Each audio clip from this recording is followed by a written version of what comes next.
Assalamualaikum warahmatullahi wabarakatuh. Selamat datang kembali di Rio Hotspot Channel.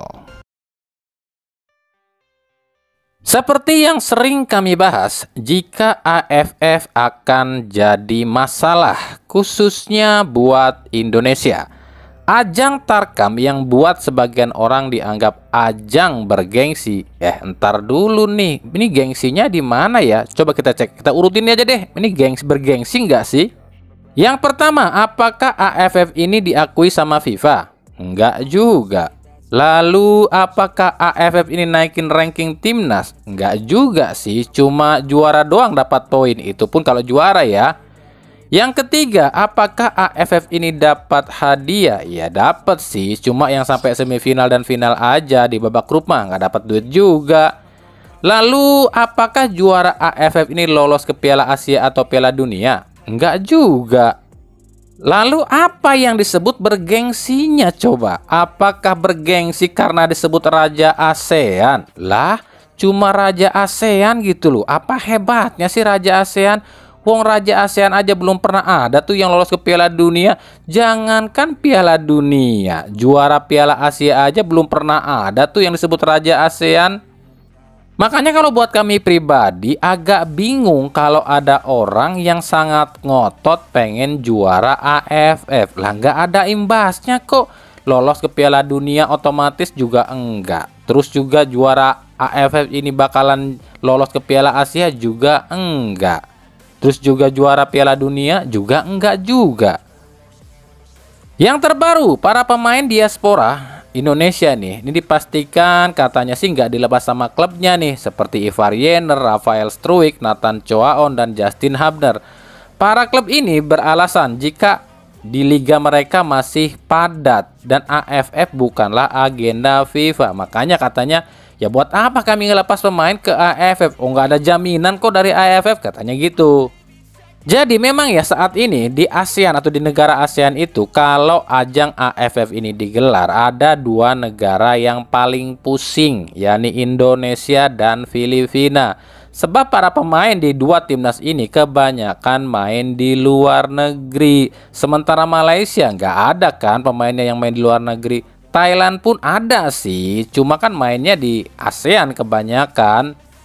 Sintayong sendiri udah bilang ya, masyarakat Indonesia jangan terlalu berekspektasi atau berharap lebih, atau istilahnya jangan terlalu ngarep lah di AFF. Sebab Sintayong aja cuma menganggap ajang ini tuh ajang pemanasan sebelum Piala Asia U23 dan juga mungkin SEA Games ya, yang lebih gede lah daripada AFF gitu. Kalau nanti ada yang komentar ya, kalau pemain diaspora nggak dilepas klubnya, kenapa Sintayong nggak ambil pemain naturalisasi yang ada di Liga 1 aja, kan banyak. Alah, jangankan ambil pemain naturalisasi, wong ambil pemain lokal aja nih ya, 2-3 pemain itu klub udah pada ngoceh, benar nggak? Karena kan kebanyakan klub di Indonesia itu cuma ngelihatnya, lah itu kan pemain kami yang gaji, ya suka-suka kami lah. Kalau kami pun butuh ya kami nggak akan lepas. Itu kan pemikiran klub-klub di Indonesia. Para klub di Indonesia itu jarang banget ada yang mikirin timnasnya. Yang dipikirin ya klubnya sendirilah, perutnya sendirilah. Padahal kalau PSSI ngambek terus liga di stop total, apa nggak bangkrut tuh para klub? Sekarang mah masih mending loh, PSSI-nya masih baik hati. Coba kalau PSSI-nya diktator, ada klub yang nggak mau lepas pemain ataupun mempermasalahkan PSSI ambil pemain, terus PSSI bilang gini, alah banyak cincong kalian nggak mau lepas pemain ke timnas, ya udah liga kita stop aja, biar tahu rasa pemain dan klub bangkrut semua. Gimana? Nggak pada mikir sih para klubnya. Jadi emang di Indonesia itu mengelola dan memajukan sepak bola itu sangatlah susah loh ya. Soalnya di Indonesia itu satu orang yang ingin memajukan, 1000 orang yang ingin menghancurkan. PSSI ingin timnasnya dipandang dunia. Orang Indonesianya sendiri yang justru merongrong. Baru ambil pemain diaspora aja udah dikritik sama Toel dan pasukannya. Masuk ke pemerintahan dinyinyirin juga tuh sama anggota dewan yang rakus duit kan. Udah jadi pemain timnas pun masih dibully aja sama netizen. Repot kan di Indonesia? Jadi istilahnya di Indonesia itu ibaratnya kayak maling teriak maling. Kalian yang nyusahin sepak bola Indonesia, giliran sepak bola Indonesia jeblok, kalian yang koar-koar. Itulah realita bangsa ini.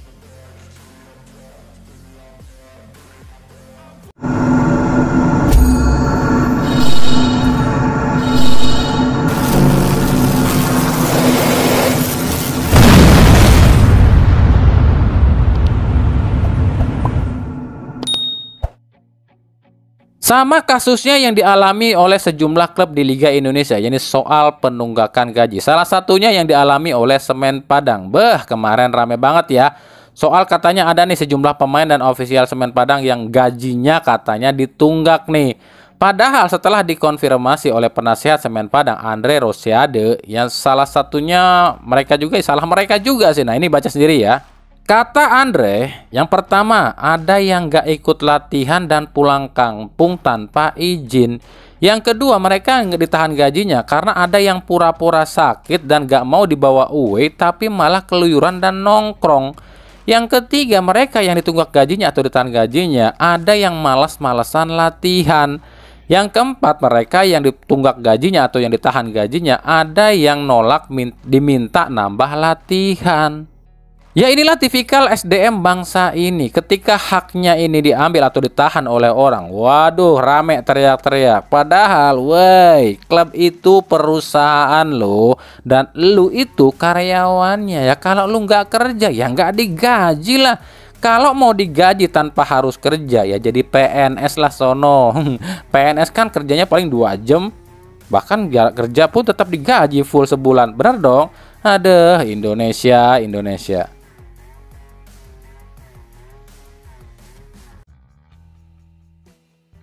Lanjut ya, inilah hasil yang didapat Coach Justin saat uji coba timnya, tim yang dilatihnya ya, nih KKS FC alias Korea Selection di Portugal. Nah, dengan hasil ini sepintas terlintas di pikiran kami, ini gila sih ya, meskipun lawannya ini tim-tim lokal Portugal yang amatiran, tapi itu tetap Portugal loh ya. Tim asal Portugal melawan tim yang notabene isinya pemain lokal full tapi bisa menang gede. Makanya dengan hal ini terlintas di pikiran kami, apakah Coach Justin ini harus latih timnas Indonesia? Maksudnya gini nih, Coach Justin ini kan orang Indonesia kan, otomatis bisa bahasa Indonesia. Tapi Coach Justin pun bisa bahasa Belanda karena emang gedenya di Belanda kan. Sementara di timnas Indonesia itu isinya kan campuran antara lokal dan juga diaspora asal Belanda. Jadi kan lebih mudah nih buat ngasih instruksi ke pemain. Ngasih instruksi ke pemain lokal murni itu pakai bahasa Indonesia. Terus ngasih instruksi ke pemain diaspora pakai bahasa Belanda. Kan lebih gampang. Nah, gimana dengan Sintayong? Ya Sintayong bisa jadi direktur teknik mungkin. Tapi ini tuh cuma sebatas pikiran kami aja loh ya. Maksudnya gini nih loh. Coach Justin ini kan selama ini dianggapnya tuh gede mulut nih. Alias gede omong doang. Kemampuan mah nggak ada. Tapi kan dibuktiin tuh sama dia tuh. Dia pakai para pemain lokal full tapi bisa ngebantai tim-tim asal Portugal. Nah ini kan jadi bukti nih. Bukti apa? Bukti perbedaan antara Coach Justin dengan Toel ya. Coach Justin itu emang songong tapi dia ternyata punya kemampuan. Sementara Toel songong tapi nggak ada kemampuan. Nah ini yang membedakan ya antara Coach Justin dengan Toel ya. Lalu juga kita akan luruskan nih, ini ada yang nanya juga buat kami, ini nanya ini benar-benar dia awam banget ya di sepak bola. Dia bilang, "Bang, kok di pembagian grup Piala Asia 2027 Indonesia nggak ada sih? Emang Indonesia nggak lolos ya?" Aduh, please deh, jangan kayak orang Malaysia ngapa? Yang nyangkanya timnas Indonesia ini nggak lolos Piala Asia sebab nggak ada di pembagian pot. Ya masa sih ngakunya suka sepak bola tapi nggak tahu berita sepak bola? Indonesia emang nggak ada dalam pembagian pot Piala Asia kelompok manapun ya, maupun senior, U23, U20, dan U17. Indonesia tuh nggak ada dalam pembagian pot. Kenapa demikian? Sebab Indonesia itu udah lolos duluan. Yang ada di situ itu cuma tim-tim yang mau ngejalanin kualifikasi lah. Indonesia ngapain ikut kualifikasi lagi? Kan Indonesia udah di sono, udah nongkrong duluan.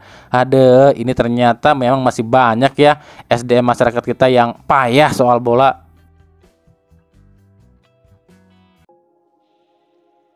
Dari Persib Bandung, ini Boyan Hodak kemarin bilang nih soal milestone 5, istilahnya ngebelain lah ya. Menurut Hodak, pemain itu ada yang bisa langsung nyetel, ada yang agak lama nih buat nyetel. Dan Hodak ingin ngasih kesempatan sama milestone 5 ini minimal sampai paruh musim. Tapi Bobotoh nggak pada kesabaran, pada kecewa katanya.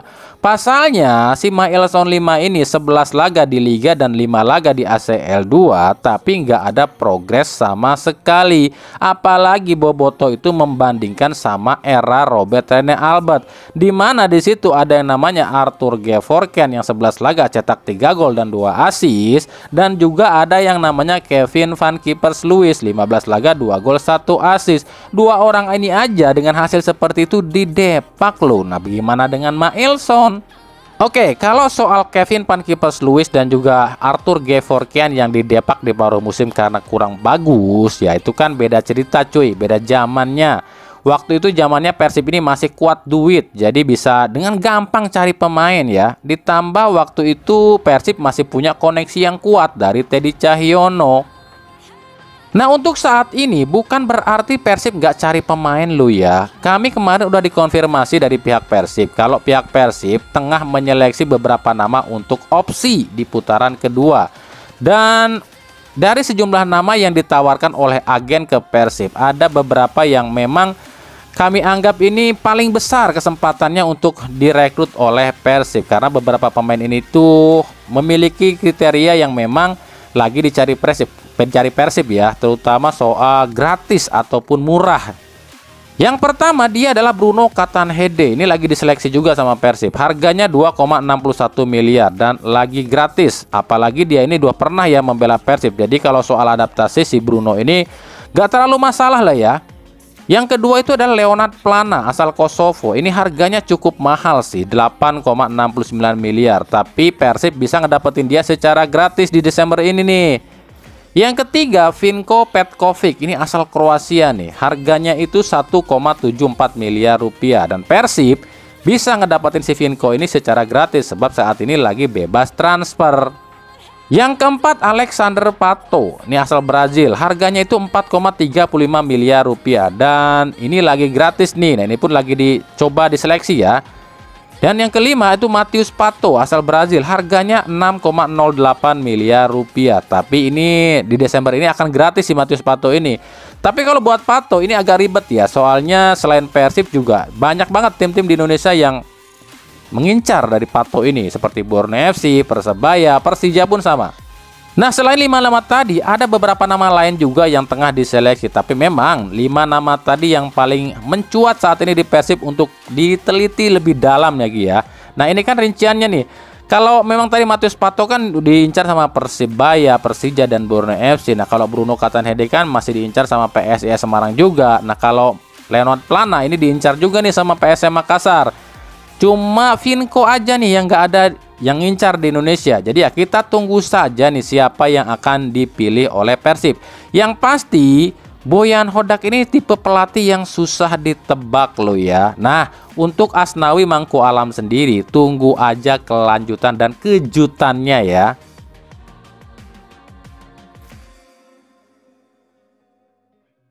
Dari PSM Makassar mendengar kabar Boyan Hodak akan ambil Asnawi ke Persib di paruh musim ini. Pihak PSM pun gak tinggal diam. PSM kabarnya langsung nih menghubungi Asnawi dan menanyakan situasinya di Port FC. Dan katanya sih Asnawi ini aman di Port FC. Asnawi akan tetap di Port FC sampai kontraknya habis di Juni 2025. Nah, pihak PSM mengatakan jika Asnawi di paruh musim ini dipinjam oleh Persib dari Port FC, maka PSM akan menikung Asnawi dan justru meminta Asnawi main di PSM Makassar di paruh musim nanti. Nah, ini seru loh ya. Nah, kita tunggu seperti apa sih kelanjutan dari status dan kisruh Asnawi ini.